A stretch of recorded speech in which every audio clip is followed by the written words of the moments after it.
of Scholar Mustafa Saeed for words of advice.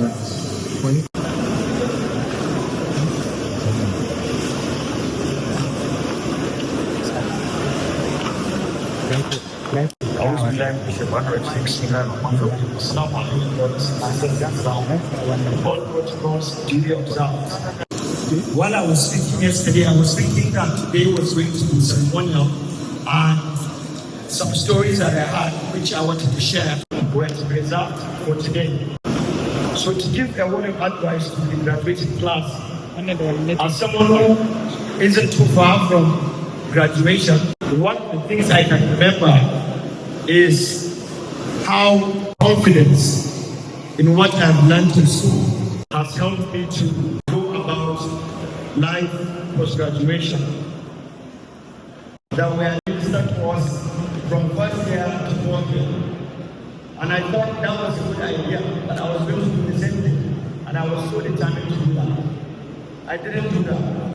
But what I found myself doing was something that went on to help me to build my capability and exposure a lot.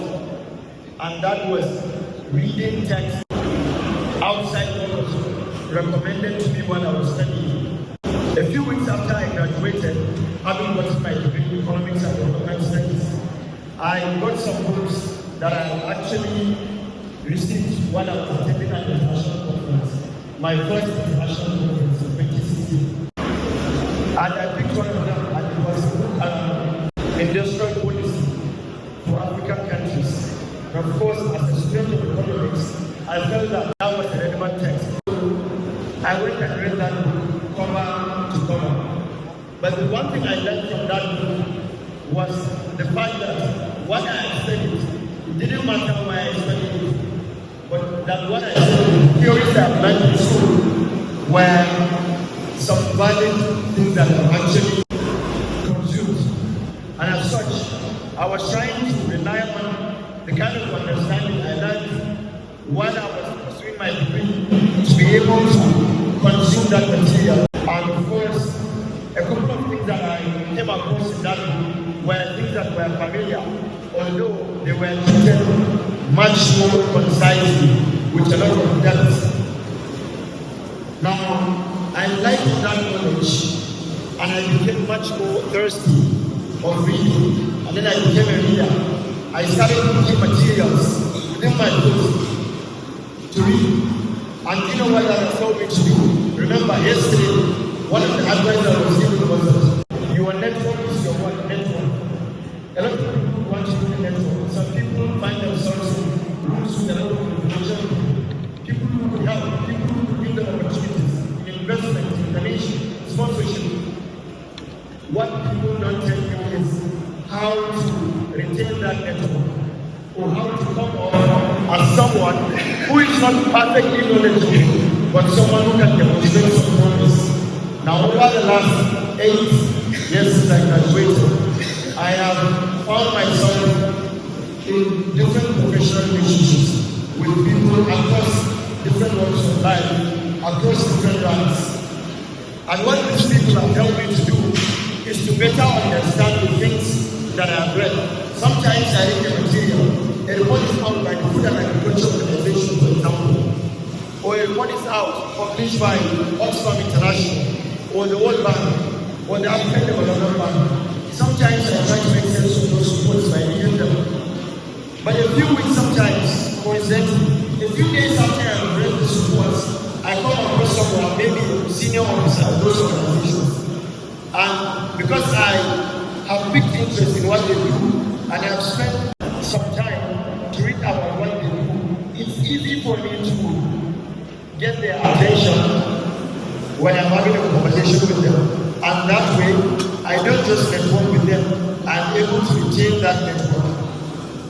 Now, this is not a story of perfection or making it, but I believe that that has enabled me in a way to develop some important relationships that have helped me to traverse the post-graduation world since I finished school. So as you get out of this university campus, know that your knowledge is valid. And as much as you need to build up on that knowledge to be able to acquire more, to be able to find your own position and your role in this life, just know that the few things you've learned here are also valid, and you should be confident about those things. Although when you do that, you shouldn't be afraid to be challenged. You shouldn't come with the assumption that because you have a bachelor's degree in a given subject, then whatever you do in that subject is the only truth. In fact, a lot of the times, academics even want to argue that there is hardly anything as true, but there is such thing as false. As someone who has acquired a bachelor's degree, the tools that you've been equipped with, like I implied yesterday, do not mean that you will always be on the side of accuracy or on the side of truth. However, a lot of the tools that you've acquired here through your bachelor's degrees are tools that will enable you to be able to inquire about the world with some degree of care and tendency for you to achieve accuracy in whatever you are going to postulate or whatever you are going to align with. The debates in social sciences are almost unending. While some people are on the distributionist side of resource allocation, some might tilt towards the more private capital side of things. Whichever way you go, make sure that you are aligned on some of the most honest and self-reflexive tools to arrive at answers to the global challenges you are going to come across in the commencement of your life as a professional. I love to be abstract at times because I have somehow found my endeavor or my passion in the academia. I don't teach in the university, but I somehow have my social entrepreneurship targeting the university community. And as such, you should bear with the kind of theoretical advice I'm giving. However, I believe that theories are a framework that could largely be depended upon to arrive at answers to a lot of challenging problems.